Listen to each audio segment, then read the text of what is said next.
and Abraham Lincoln. They both had an experience where they thought it was the end of days. George Washington in 1780, he was camped with the Continental Army in New Jersey, and they looked at the clouds and they looked kind of reddish brown, and everyone was getting freaked out and the animals were acting strange, and by noontime, the outside was completely black, completely dark, and everyone was freaking out, and all the religious people thought, this is it, the world's over. Also in 1833, Abraham Lincoln was woken up in the middle of the night by a Presbyterian pastor, and he said, get up, the end of days is here. And there was an incredible meteor shower outside, and it was like just as thick as you could imagine, like just fireballs pouring down from the sky. And Lincoln later said that he noticed that the permanent constellations were still in place, and that's why he thought it wasn't the end of days, because he could still see all the familiar constellations. Now I have a story to tell you about a modern day miracle. There's a plot of field in Israel close to Gaza full of green grain. A plot of green grain means different things to different people. The very ultra-conservative Jewish people saw that and they said, we need to harvest that because we have 2 years coming up. We have a Sabbath year where we won't be able to harvest grain. So we want to get that really, really green grain so it'll survive for a year so we can eat it during our Sabbath year. So they purchased this field immediately and they say, we want it today. We don't want to wait a week. So they negotiate and they get a good price. They chop it all down. What that field meant to their neighbors on the Gaza Strip, the Jews live on one side of the border, the Palestinians live on the other side of the border, is they tunneled underneath the border and they were going to come up right in the middle of that grain field. And what they thought was, this is too early to harvest, so this will be a perfect place to pop up in Israel. We can come out with machine guns and we can kill everyone when we come out of the grain field. So what happened was, it was harvested in a day. They took the grain away. So when these 10 or so terrorists pop up from a tunnel, they pop up like this, ready to crawl out and kill a bunch of people, but they realize that they're completely exposed in an empty field that's just like this carpet. There's not 1 inch of cover. So on the border of Israel, there's a gigantic balloon in the air with a camera that just kind of looks around all day long, just seeing what's going on. And in a control room, they have female soldiers. They won't accept guys because guys won't stare at a computer screen all day long. It's all females. It sounds funny, and I knew people were going to chuckle about that, but it's absolutely true that they will not accept men to do this job in the army. They just have a room full of computer screens, and just Israeli female soldiers just look at them all day long. And that's, obviously really boring, but on this one particular day, they saw a bunch of guys with machine guns pop up, and they called whoever they needed to call. They rained down a missile on them and just blow them all up. So a field of green grain meant 2 different things to 2 different people. And God did a miracle for the Jewish people that day by preventing a massive terrorist attack. So today we're looking at Luke 24. And I read it this morning and I took some notes of some interesting stuff that's going on here. In verse 4, angels have dazzling robes. I thought that was really cool because throughout the Bible, whenever people see angels, I would think that they would be overjoyed and say, this is amazing. But what the angels always say is they always say, fear not. Because people are freaked out. They see this gigantic 8-foot tall person in dazzling robes and people are terrified.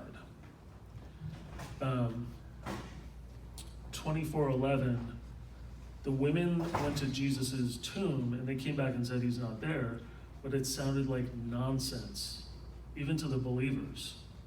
So they weren't believed. And that happens with the supernatural all the time. The people's supernatural reports are not believed, even by churchgoers. Verse 16, God goes inside their brain and prevents recognition. There are a couple different styles of translation.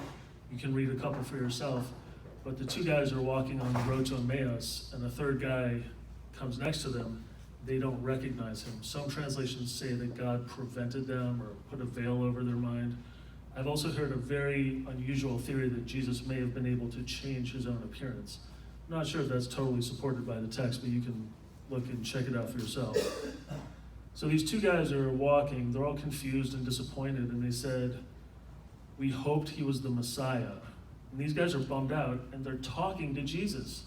So I wondered if people here have ever felt disappointment that Jesus is far away from you, and you feel like you're trying to pursue a spiritual life and you feel like Jesus is far away. But in this case, he is actually rubbing elbows with them and they didn't even know it. And they were so disappointed. In 24:25, Jesus says it's foolish that people don't believe what the prophets wrote in the scriptures. So these guys are so bummed out, and Jesus kind of is giving them a hard time. He's like, it's foolish people who don't believe what the prophets wrote. One of the things that prevented me from becoming a Christian for a long time was believing that a guy was inside of a whale for 3 days in the story of Jonah. I found that very, very hard to believe, and it actually stopped me from kind of taking the final leap to becoming a Christian. But here's Jesus walking with these two guys, and he says, how foolish can people be that they don't believe the Old Testament? And that to me is a reminder that everything in the Old Testament is to be taken literally. The guy in the whale, the walls of Jericho falling down. Jesus is telling them that it's foolish people who don't believe that. Then in 27, Jesus gives them a history lesson that explains everything from Moses to all the prophets. Verse 31, Jesus, poof, just disappears. So what we're talking about here is some really bizarre supernatural things that are going on in Luke 24. Later, there's a bunch of people eating dinner, and Jesus just poof appears right in the middle of them, and they're freaked out, and they think he's a ghost. So what does he do when they think he's a ghost? He says, "Hey, I'm hungry. Do you guys have any fish?" Because ghosts can't eat. So he's showing them. He says, "Look at my hands. Touch me. I'm real. I'm hungry. Do you have any fish?" It's kind of a funny thing to say when you just magically appeared, because only ghosts can go through walls. Only ghosts can just appear somewhere. But what he's demonstrating to them is he has complete mastery of the spiritual world, where he can just go through a wall. And he also has complete mastery of the physical world, where he can be touched and eat a meal.